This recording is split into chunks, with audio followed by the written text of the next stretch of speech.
कृष्णा नगरी मथुरा वृंदावन में द्वारकाधीश मंदिर में होली महोत्सव के दौरान जो दृश्य सामने आया वो केवल एक उत्सवी क्षण नहीं था, बल्कि सनातन संस्कृति के गहरे आध्यात्मिक संदेश का जीवंत उदाहरण बन गया।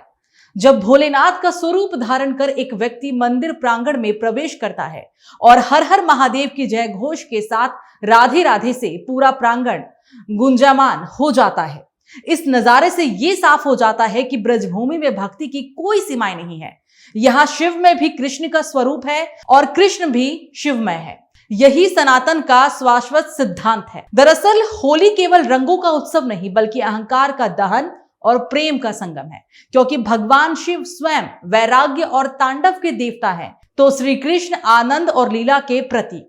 जब भोलेनाथ के वेश में युवक ब्रजधाम की होली खेलने आता है, तो ये संदेश देता है कि शिव का ध्यान और कृष्ण का प्रेम दोनों मिलकर जीवन को पूर्ण बनाते हैं। कैलाश की तपस्या जब ब्रज की रसधारा से मिलती है, तब अध्यात्म का संतुलन स्थापित होता है। ब्रज की होली में जो आध्यात्मिक शक्ति है वो केवल गुलाल या फूलों में नहीं, बल्कि उस भावना में है जिसमें श्रद्धालु स्वयं को ईश्वर के चरणों में अर्पित कर देता है।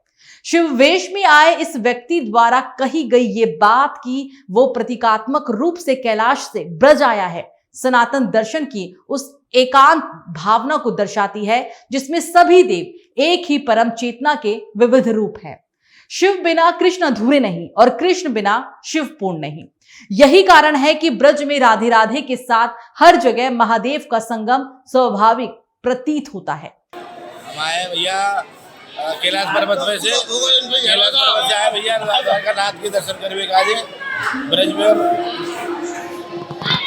और भक्तों को क्या संदेश देना चाहेंगे? भक्तों को भैया ये संदेश है, भाई प्रभु की रोज मंगला करो, आरती करो और भगवान के चरणों का आगे ले लो और बस बारह मेला पार हो जाए, राधे राधे रहो।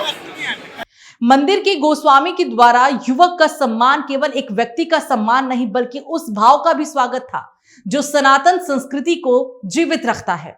ये नजारा बताता है कि धर्म का मूल उद्देश्य विभाजन नहीं, बल्कि समन्वय है। होली का रंग जब शिव के भस्म से मिल जाता है, तो वो केवल एक उत्सव नहीं, बल्कि वैराग्य और प्रेम का संगम भी बन जाता है। भस्म हमें जीवन की नश्वरता का स्मरण कराती है, जबकि गुलाल हमें प्रेम और उल्लास का अनुभव कराता है। दोनों का संतुलन ही धर्म की नीति है। वृंदावन की इस अनोखी झलक ने यह साफ कर दिया है कि सनातन परंपरा में उत्सव भी साधना है और साधना भी उत्सव। जब भोलेनाथ का स्वरूप ब्रज की गलियों में रंग खेलता है, तो वो हमें यह संदेश देता है कि जीवन को तप, प्रेम और दोनों के रंगों से सजाना ही सच्ची आध्यात्मिक नीति है। यही ब्रज की होली का सार है, यही शिव की कृष्ण मिलन का संदेश और यही सनातन संस्कृति का अनंत धारा।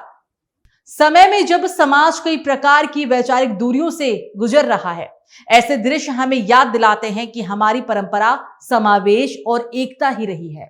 ब्रज की होली ये सिखाती है कि ईश्वर तक पहुंचने के अनेक मार्ग हो सकते हैं, पर लक्ष्य एक ही है, आत्मा का परमात्मा से मिलन। शिव का ध्यान और कृष्ण का प्रेम दोनों मिलकर मानव जीवन को संतुलित, आनंदमय और आध्यात्मिक बनाते हैं। आपको यह वीडियो कैसा लगा, कमेंट बॉक्स में जरूर लिखें।